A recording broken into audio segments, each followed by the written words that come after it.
Nah, seberapa bergantung hidup Koko nih selama era pandemi dengan teknologi? Kalau dibilang bergantung, aku sangat bergantung ya. Kalau dipikir-pikir bisa juga, tapi entah kenapa aku merasa kayak mereka lebih kreatif dalam bidang game. Jadi mereka nggak terbuka untuk yang mungkin hanya generasi tertentu aja ya. Karena ya kita tahu sendirilah, pendidikan di Indonesia itu nggak merata.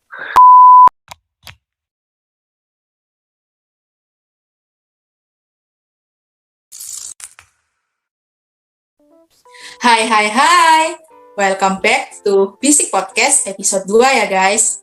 Ayo, masih ingat sama aku nggak nih? Siapa ya kira-kira? Yaps, bener, aku Wina. Dan hari ini aku nggak sendirian aja loh. Aku ngajak 2 temen aku nih.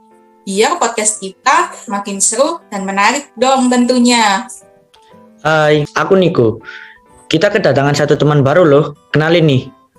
Halo semua, aku Anet. Kalian pada nyadar nggak sih? Udah hampir 2 tahun aja nih pandemi masih melanda di Indonesia. Tahun ini, ketika kita mau aktivitas itu, selalu ada batasan, yaitu berupa peraturan-peraturan yang dibuat oleh pemerintah. Contohnya seperti kita saat ini, nggak bisa 100% pembelajaran tatap muka ke sekolah. Tapi pandemi COVID-19 ini itu nggak cuma di Indonesia aja loh.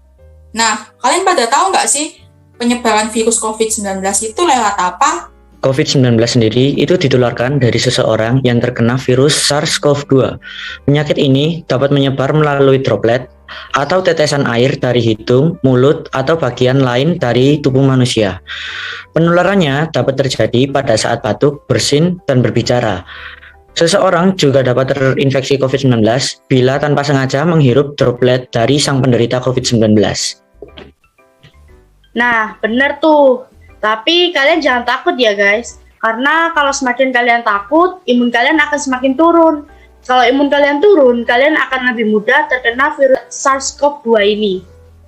Lalu untuk pencegahannya, kalian bisa menjaga jarak dengan orang lain ya, paling nggak minimal 1 meter lah ya. Terus kalian juga harus rajin-rajin cuci tangan menggunakan air mengalir dan juga sabun. Atau kalian bisa juga menggunakan hand sanitizer. Apalagi setelah memegang barang-barang di tempat umum. Makasih ya Anet dan Niko, penjelasan dan tips kalian tuh berguna banget buat aku. Sekarang aku makin ngerti deh bagaimana cara mencegah penularan virus COVID-19. Intinya itu kita nggak boleh takut dan panik. Yang penting kita itu selalu menerapkan protokol kesehatan dimanapun kita berada. Karena sekarang lagi era new normal, jadi di rumah aja deh. Kalau kalian udah pada ngapain aja sih? Kalau aku sih waktu itu udah pernah PTM ya, seneng banget sih waktu itu. Tapi sayangnya sekarang kasus Omikron di Surabaya makin meningkat. Akhirnya kita kembali ke dunia perdaringan lagi deh. Iya nih, sekarang kita kembali lagi sekolah di rumah. Pokoknya ya guys, yang paling penting kita juga jangan lupa jaga kesehatan dengan cara rutin berolahraga biar imun tubuh kita selalu terjaga, oke? Nah, Niko, kamu ada ide nggak sih buat aku olahraga apa yang bikin happy meskipun di rumah aja? Banyak loh Win, olahraga yang bisa kita lakukan. Contohnya kardio, senam, dan yoga. Oke, boleh deh masuk list aku. Tapi menjaga kesehatan itu nggak cuma dengan olahraga aja loh. Kalian harus makan makanan yang bergizi. Kalian tahu nggak sih makanan bergizi itu mengandung apa aja? Tahu dong, karena aku sering dengerin pelajaran Bu Erna. Makanan bergizi itu mengandung karbohidrat, protein, lemak, vitamin, air, mineral, dan serat kan? Tumben bener ya. Menurut aku, makanan dan minuman itu kan bagaikan kesatuan yang nggak dapat dipisahkan. Kita harus menjaga minuman yang kita minum. Contohnya, kita harus minum minuman pH di atas 7 untuk mencegah agar asam lambung kita nggak naik. Emang kamu tahu dari mana Win kalau minuman tersebut ber-pH di atas 7? Zaman sekarang kan udah makin canggih. Udah ada alat yang namanya pH meter yang bisa kita gunakan untuk mengecek pH dari suatu larutan yang mau kita cek. Iya, sekarang itu canggih banget. Apalagi semenjak pandemi ini, teknologi itu memiliki banyak kemajuan. Makanya kita itu seharusnya bisa berkreativitas tanpa batas alias no limit guys. Iya sih, kita sebagai generasi milenial kayak ada tuntutan gitu untuk kreatif dalam bidang digital. kan aku ikut vokasi IT tuh. Nah, aku pernah tuh diajarin membuat aplikasi dari web dengan cara coding. Tapi kita juga jangan ketergantungan dengan perangkat digital. Kita juga harus bisa berkreasi pakai barang-barang bekas atau limbah. Contohnya aja nih, botol mineral bisa kita jadikan sebagai vas bunga dan juga tempat pensil. Ide bagus tuh. Tapi jangan lupa loh, kita kan generasi milenial. Di zaman ini teknologi tuh udah berkembang cepet banget dan bermanfaat tentunya. Fun fact nih guys, pernah dengar nggak Sultan Syahrir dulu mendengarkan berita kekalahan Jepang dari siaran radio? Maka Indonesia cepat-cepat mempersiapkan kemerdekaannya. Bener banget sih, coba nih bayangin kalau waktu itu Sultan Syahrir nggak dengar berita lewat radio. Mungkin sampai saat ini kita belum merdeka loh, bahkan masih masa penjajahan. Penyiar radio itu juga merupakan salah satu contoh gelombang radio kan? Ah iya betul tuh, teknologi sekarang sudah makin canggih. Tapi belum semua orang bisa memanfaatkan teknologi yang ada ini dengan baik. Maka dari itu, kami mengundang narasumber yang kreatif menggunakan media digital, supaya nanti kita semua bisa mempelajari penggunaan teknologi dengan lebih kreatif dan juga inovatif dong tentunya. Yuk kita sambut Ko Erik. Halo Ko Erik, selamat datang ya Ko di Bisik Podcast. Ada pepatah mengatakan, tak kenal maka tak sayang bukan? Silakan Ko memperkenalkan diri terlebih dahulu. Oke. Nama saya Erik Nathanael, saya mahasiswa dari ISTTS. Sekarang saya mahasiswa semester 6. Wah, terima baik. kasih ya Ko memperkenalkan diri kepada teman-teman. Baik. Nah, kasus Omikron di Surabaya kan meningkat tajam nih aku. Kira-kira Betul. kabarku sekarang gimana? Apakah baik-baik saja? Baik. Oh, baik kok. Kalau kalian gimana? Baik kok, Bu. Sehat. Gak ada yang kena juga. Omikron gitu ya di Nggak ada. sekolahan? Aman, Oh, kalau aman. di sekolah ada kok. Oh ada ya? Ya, Oke. Kalau di kelas kalian gitu ada nggak ya? kelas Nggak kita aman sih kok. Oh, baik. Ya. Nah, gara-gara pandemi, semua jadi dilakukan di rumah nih ya kan Ko. Kira-kira apa aja sih kesibukan Koko selama masa pandemi ini? Kalau aku ya biasanya di rumah itu mungkin paling pasti ya kerja tugas untuk kuliah, terus kadang-kadang juga membantu kerjaan orang tua karena ya kan orang tua kebanyakan ini kewalahan juga sama kerjaannya, apalagi harus di rumah terus, bingung harus gimana, akhirnya jadi ya bantu-bantu sedikit gitu supaya bisa meringankan. Terus mungkin ya selain itu mungkin ya coba mengembangkan diri, baca buku atau gimana gitu. Ya biar bosen nggak di rumah terus aja sih aku. Iya. Oh ya, fun fact nih kalau Ko Erik ini merupakan salah satu pengajar vokasi coding di SMAK Stella Maris. Nah, di vokasi coding tuh biasanya Ko Erik kan ngajarin cara-cara membuat aplikasi gitu. Nah, kalau dari pengalamannya Ko Erik sendiri ini tuh udah pernah buat aplikasi apa aja sih, Ko?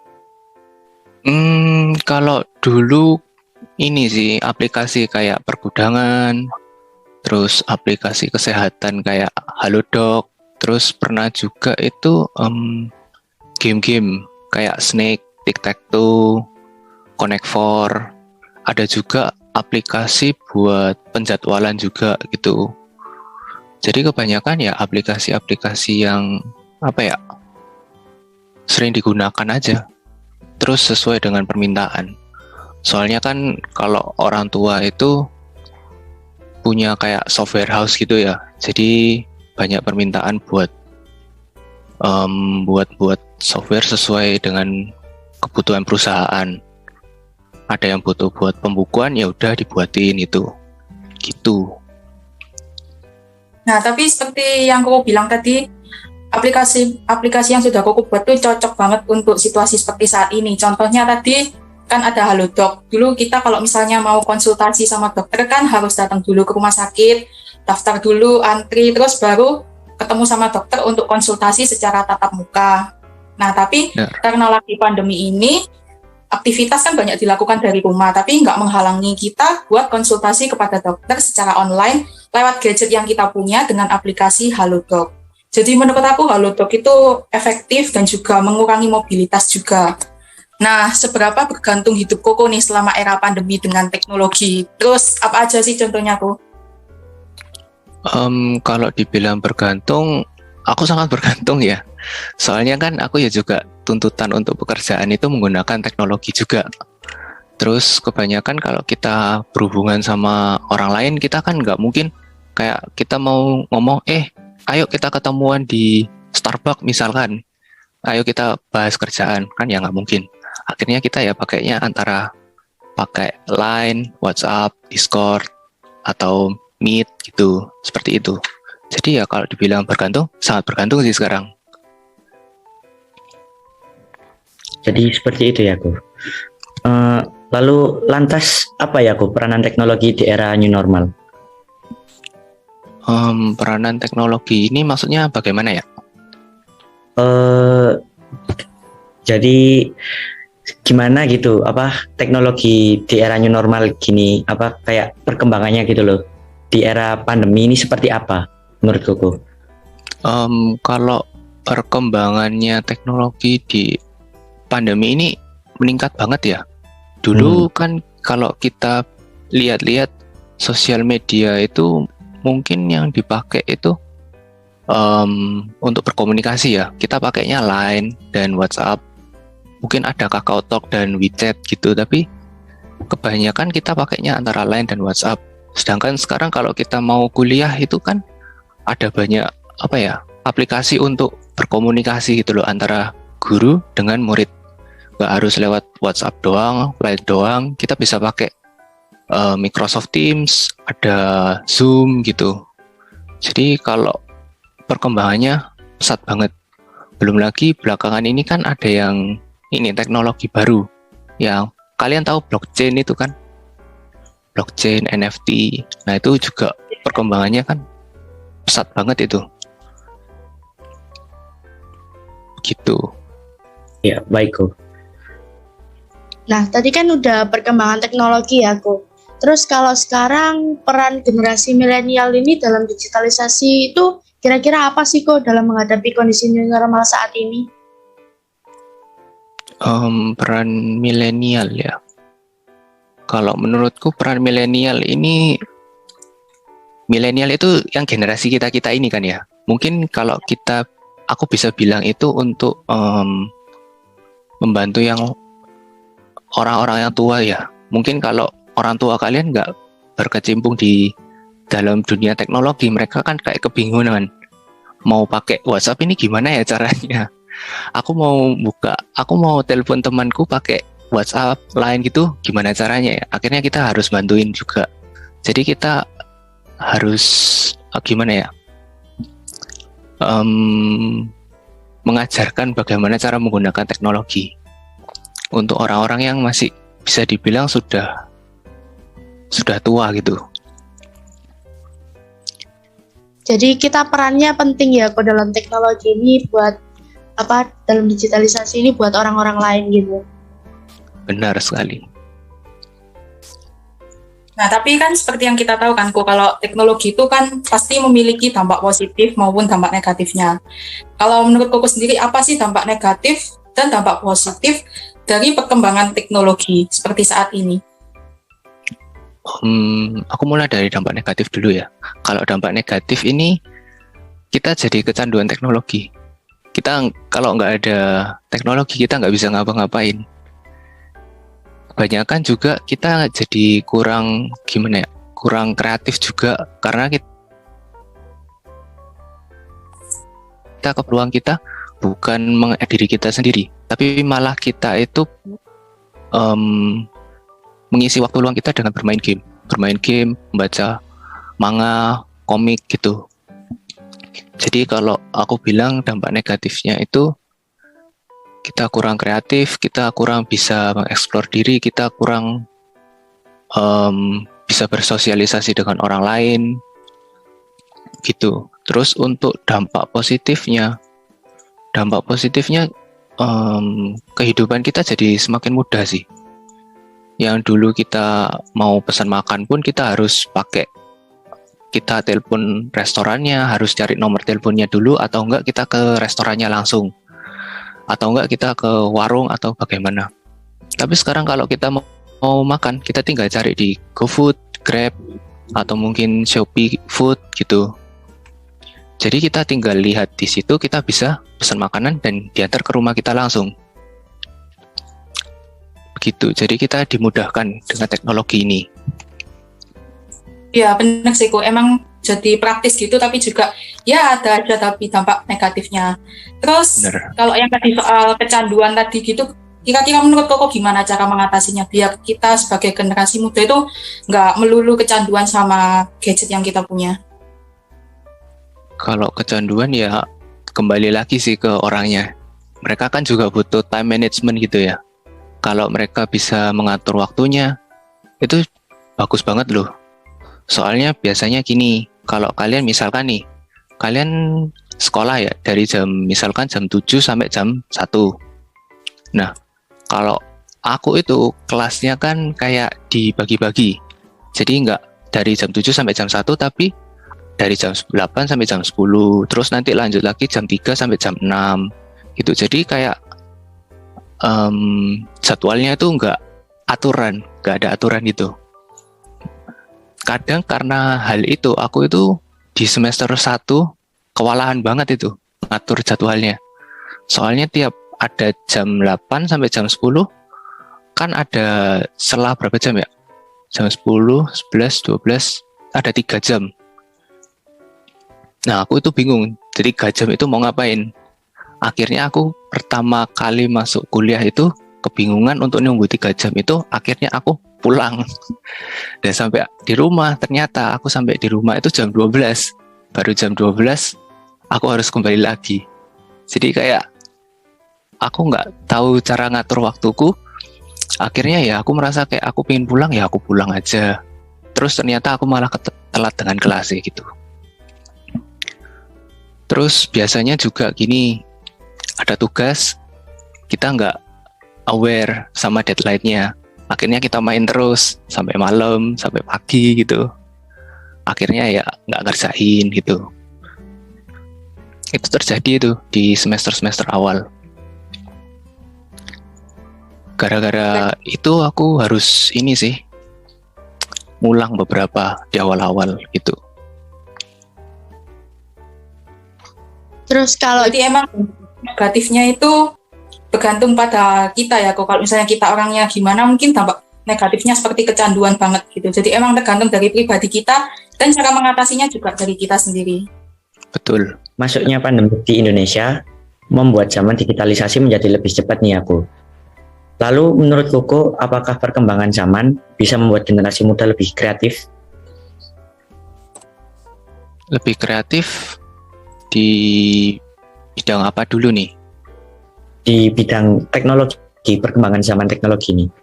Kalau misalkan ya untuk teknologinya lebih kreatif, kalau dipikir-pikir bisa juga. Tapi entah kenapa aku merasa kayak mereka lebih kreatif dalam bidang game. Karena mereka kecanduannya di bidang game kan. Akhirnya pikiran mereka lebih terbuka ke arah bidang entertainment game itu sendiri. Jadi mereka nggak bisa nggak terbuka untuk yang perkembangan teknologi kayak smart home, gimana untuk mengembangkan smart home itu gimana. Mungkin mereka masih kayak kurang gitu.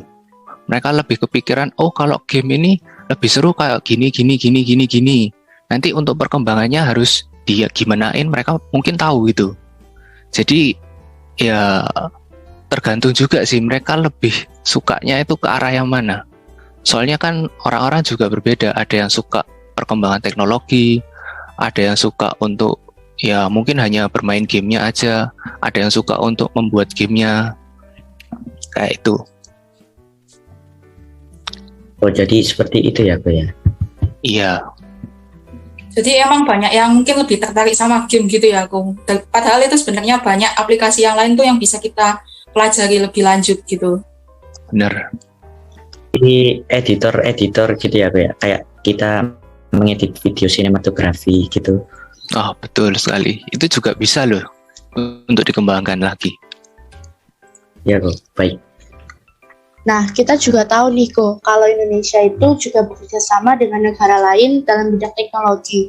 Contohnya, bekerja sama dengan Korea Selatan. Contohnya seperti 5G, Internet of Things, Artificial Intelligence, serta data terbuka atau open data. Nah, kalau menurut Koko nih, dengan perkembangan digital yang semakin cepat ini, apakah SDM di Indonesia cukup mampu? Atau hanya generasi tertentu saja yang mampu dengan perkembangan teknologi ini? Kalau menurutku SDM Indonesia mungkin hanya generasi tertentu aja ya. Karena ya kita tahu sendirilah, pendidikan di Indonesia itu nggak merata. Kebanyakan hanya di kota-kota yang besar gitu. Dan orang-orang yang bisa dibilang di pedalaman itu kurang gitu pendidikannya. Jadi mereka mau pegang internet pun ya nggak bisa harusnya. Kadang aja ada yang listrik nggak ada. Jadi ya teknologi kalau menurutku hanya generasi-generasi tertentu dan di tempat tertentu. Nggak bisa semuanya di Indonesia untuk sekarang. Berarti emang SDM Indonesia itu kayak kurang gitu ya. Terus kalau menurut Koko ini gimana caranya agar meningkatkan SDM Indonesia itu jadi lebih berkualitas dan mampu bersaing dengan negara-negara lain dalam era digital?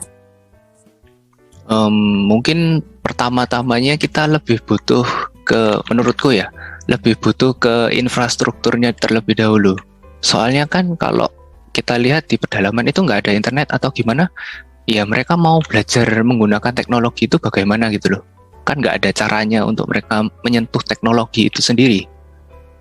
Nah, maka dari itu kita butuh infrastruktur supaya jalan masuk ke dalam pedalaman itu sendiri bisa terbuka lebar. Jadi guru-guru bisa masuk, pendidikan bisa disampaikan kepada mereka, internet bisa lebih cepat disampaikan ke tempat mereka, begitu. Baru SDM Indonesia itu bisa maju. Menurutku begitu. Ya, berarti emang infrastruktur dulu yang perlu dibenahi dari Indonesia. Betul. Nah, pada satu sisi pandemi COVID-19, ini kan mendatangkan banyak tantangan ya, Bu.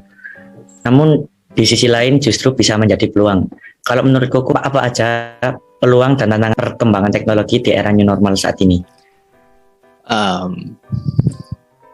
Kalau peluang aku kurang bisa ngomong sih. Soalnya ya aku masih belum mencari peluangnya itu sendiri.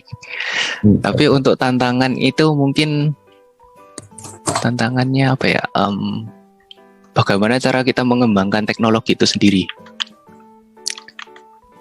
Dari situ aku ya kayak gimana ya? Perkembangannya itu tantangannya kita mau ngembangin sebuah internet yang dari 4G ke 5G itu bagaimana? Itu sebuah contoh. Nah, sedangkan kita sendiri, kalian tahu nggak cara kerjanya 4G itu bagaimana? Kurang tahu sih. Itu. Kurang tahu. Nah, ya itu tantangannya. Kita masih belum mengerti kita mungkin tahu cara pakainya, tapi kita nggak tahu cara membuatnya. Makanya itu yang jadi tantangan untuk mengembangkan teknologi itu sendiri. Jadi emang tugasnya kita untuk belajar, mencari tahu gitu, bukan generasi orang tua. Gitu. Kita jadi bukan hanya menggunakan saja, tapi kita juga harus tahu ya, Bu, untuk cara membuat 4G itu seperti apa gitu. Cara mengembangkannya bagaimana gitu. Cara mengembangkannya.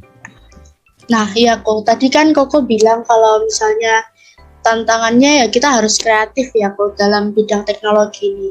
Nah, terus itu gimana sih kok tipsnya kira-kira supaya generasi milenial itu bisa kreatif juga di bidang teknologi gitu. Jadi nggak cuma bisa pakai aja, juga bisa kreatif, bisa ngembangin gitu. Kalau menurutku seiring kita belajar kita pasti kepikiran sih masalah apa yang perlu dikembangkan gitu. Jadi kayak misalkan kita ambil contoh nih Bill Gates. Dulu kan komputer itu hanya operating system itu nggak ada. Kayak Windows, Mac iOS, atau mungkin Linux itu nggak ada. Mereka hanya pakai komputer yang layar hitam itu, DOS namanya. Dan dari situ Bill Gates bisa mengembangkan sebuah operating system supaya tampilannya lebih menarik.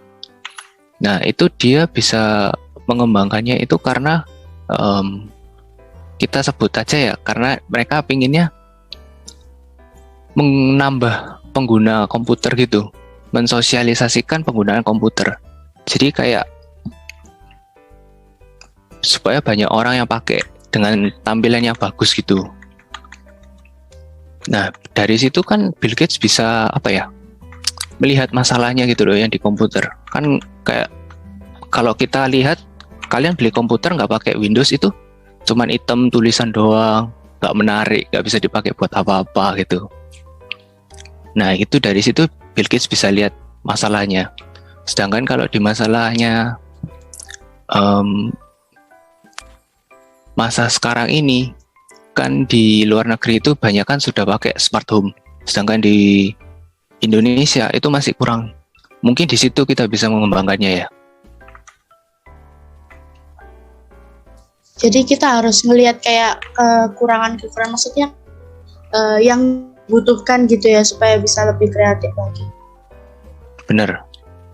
Kita bisa mencari masalahnya, terus berarti kita bisa mengembangkan di bidang ini. Jadi ya udah gitu. Harus pintar-pintar ngelihat peluangnya juga. Betul. Nah, kan kita sebagai penerus generasi bangsa Indonesia ya, Ko. Untuk membawa bangsa Indonesia itu lebih negara yang maju, bisa bersaing sama negara-negara lain dalam hal teknologi.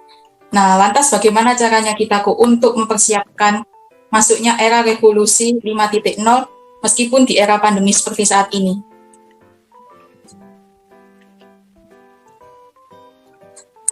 Revolusi industri 5.0. Iya, Ko.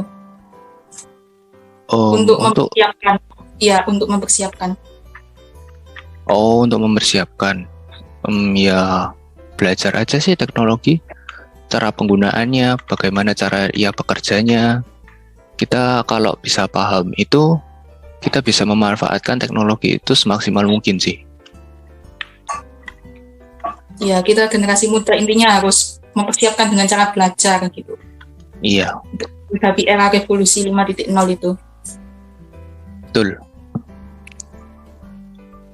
Nah, karena sekarang kita mau mengakhiri podcast pada hari ini, sebelum mengakhiri, kira-kira ada nggak sih Ko pesan atau motivasi kepada para generasi milenial untuk tetap produktif dan inovatif dalam dunia digital meskipun di era new normal ini?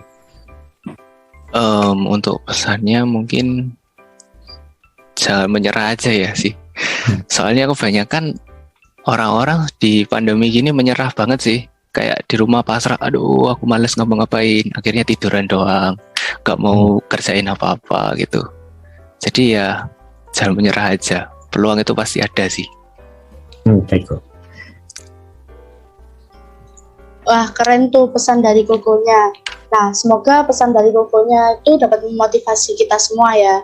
Dan terima kasih juga ya Ko Erik sudah meluangkan waktunya di tengah kesibukan untuk hadir ke Bisik Podcast untuk sharing bersama kami dan juga teman-teman sekalian. Semoga Ko Erik tetap sehat terus ya meskipun sedang masa pandemi seperti ini. And thank you ya buat semua yang udah nonton setia dari awal hingga akhir. Semoga pembicaraan kami tadi beserta Ko Erik bisa bermanfaat untuk kalian semua. Tetap jaga kesehatan and see you next time. Bye. Terima kasih Ko. Terima kasih ya Ko. Oke.